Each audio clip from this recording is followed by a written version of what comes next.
Assalamualaikum warahmatullahi wabarakatuh. Perkenalkan, nama saya Mona Lisa Evelyn. Saya mahasiswi Ilmu Hubungan Internasional Universitas Andalas Angkatan 2016.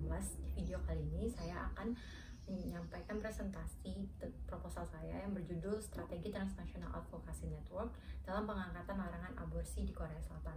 Langsung saja kita ke latar belakang. Aborsi merupakan salah satu fenomena global yang menarik perhatian dunia, terutama dalam kesehatan reproduksi wanita, dan juga menjadi salah satu subjek penting dalam demografi. Aborsi sendiri dapat diartikan sebagai akhir dari kehamilan wanita dengan cara mengeluarkan embrio atau janin sebelum embrio atau janin tersebut bisa lahir di luar rahim. Aborsi sendiri menjadi perdebatan baik di mata hukum maupun di masyarakat umum, sehingga hukum aborsi internasional terbagi menjadi 5 kategori. 1. Tidak boleh sama sekali. 2. Diperbolehkan untuk menyelamatkan nyawa wanita. 3. Diperbolehkan untuk menyelamatkan fisik dan mental wanita seperti korban pemerkosaan ataupun korban incest. Yang keempat, memperbolehkan aborsi karena keadaan sosial dan ekonomi. Yang kelima, memperbolehkan aborsi dengan request dari sang ibu.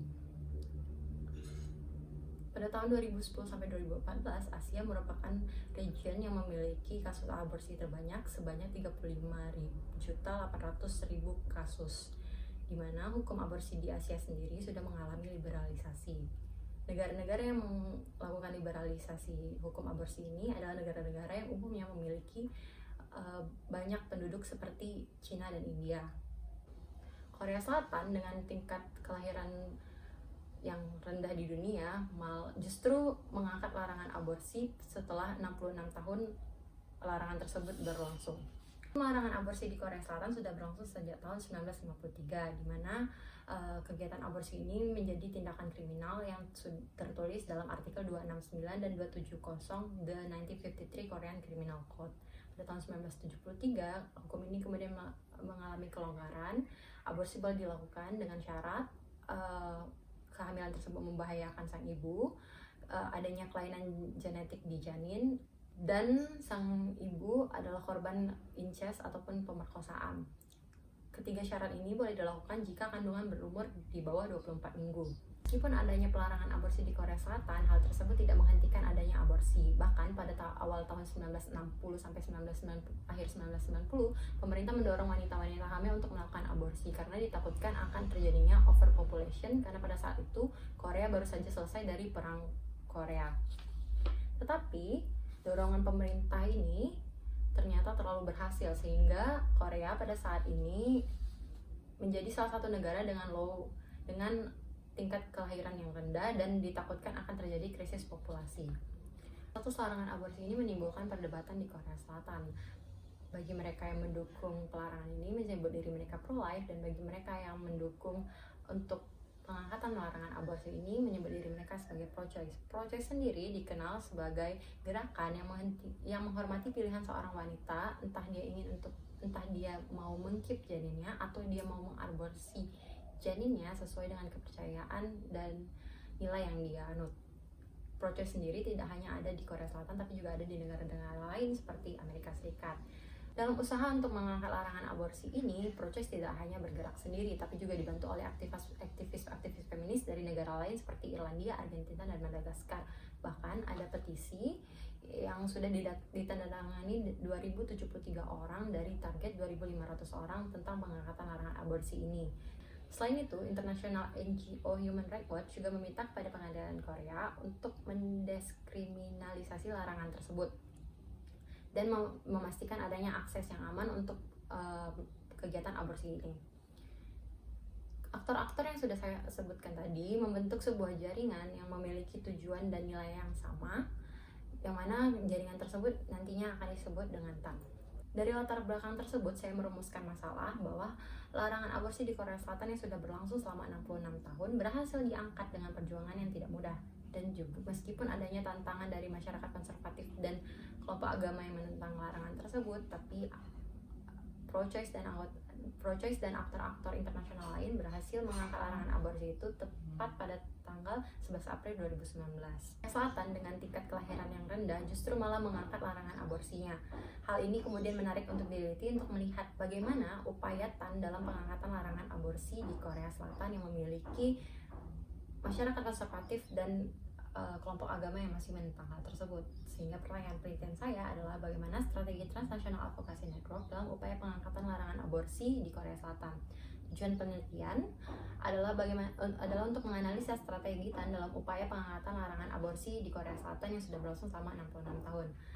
Manfaat penelitian, ada manfaat akademis di mana penelitian ini diharapkan bisa memberikan ilmu khususnya kepada mahasiswa ilmu jurusan hubungan internasional untuk mengetahui bagaimana TAN bisa mempengaruhi sebuah kebijakan. Manfaat praktis, diharapkan penelitian ini dapat memberikan pengetahuan kepada pembaca dan mahasiswa lain dalam memahami bagaimana suatu fenomena menggunakan TAN. Studi pustaka yang pertama adalah Alexandra Maria Bos, di mana tulisan ini berkontribusi untuk menjelaskan TAN sebagai konsep untuk menganalisa bagaimana proses pengangkatan larangan aborsi di Korea Selatan. Kedua, ada tulisan dari Arturo Santa Cruz, di mana tulisan ini berkontribusi untuk menjelaskan bagaimana TAN akhirnya dapat merubah sebuah kebijakan di dalam suatu negara. Yang ketiga, tinjauan pustaka dari Wong Kyu-sung, di mana tulisan ini akan berkontribusi dalam menjelaskan bagaimana hukum larangan aborsi dan bagaimana hukum tersebut diterapkan di Korea Selatan. Yang keempat, tinjauan pustaka dari Catherine Eugene Liberton, di dalam tulisan ini berkontribusi untuk membantu peneliti menggambarkan lebih jelas bagaimana strategi yang dilakukan TAN, terutama dalam menggunakan media berita agar pelarangan aborsi tersebut diangkat di Korea Selatan. Yang terakhir, tulisan dari Hyosin Kim dan Hyuna Bae, di mana tulisan ini berkontribusi untuk menjelaskan bagaimana respon pemerintah ketika adanya permintaan pengangkatan larangan aborsi di Korea Selatan. Selanjutnya, kerangka konseptual. Kerangka konseptual yang saya gunakan adalah Transnational Advocacy Network dari Margaret A. Kate dan Catherine Sinking.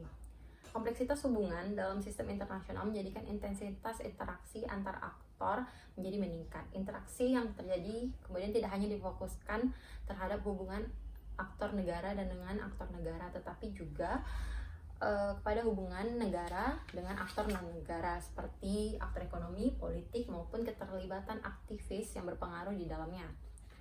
Hubungan tersebut dapat dilihat dalam sebuah jaringan yang saling berinteraksi yang pada akhirnya dapat mempengaruhi kebijakan. Keterkaitan inilah yang kemudian akan disebut dengan TAN. Di dalam konsep ini terdapat 7 aktor yang berperan, yaitu non-governmental organization yang berskala nasional maupun internasional, gerakan sosial lokal, yayasan, media, pelaku aktivis, perdagangan, organisasi keagamaan, dan para peneliti, bagian dari organisasi regional dan intergovernmental, dan bagian eksekutif atau parlemen dari sebuah pemerintahan.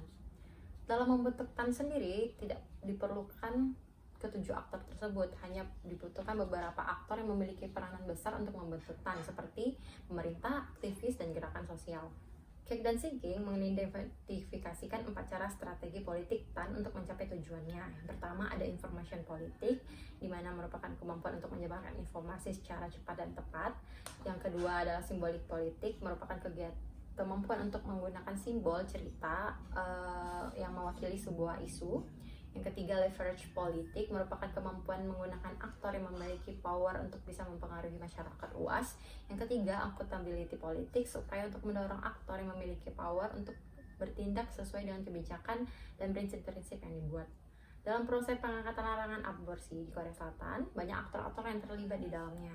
Pun adanya hambatan yang didapatkan dalam pengangkatan larangan tersebut, aktor-aktor tersebut dapat berjuang dan mencapai tujuannya. Berdasarkan penjelasan dari kerangka konsep di atas, peneliti akan menganalisa strategi pengangkatan larangan aborsi ini berdasarkan strategi yang sudah dijelaskan oleh Kate dan Sinking. Lanjut kepada metode penelitian. Jenis dan pendekatan penelitian yang digunakan adalah kualitatif. Batasan penelitian 2000 sampai 2019. Unit analisis saya Transnational Advocacy Network. Unit eksplanasi pengangkatan larangan aborsi, dan tingkat analisisnya adalah perilaku kelompok. Teknik penggunaan data adalah library research dengan menggunakan data sekunder seperti jurnal, skripsi, media, dan berita online ataupun offline. Yang selanjutnya adalah teknik analisis data. Yang pertama yang akan saya lakukan adalah mengumpulkan data, lalu kemudian menginterpretasi dan menganalisis data, lalu menarik kesimpulan dari data yang sudah saya dapatkan.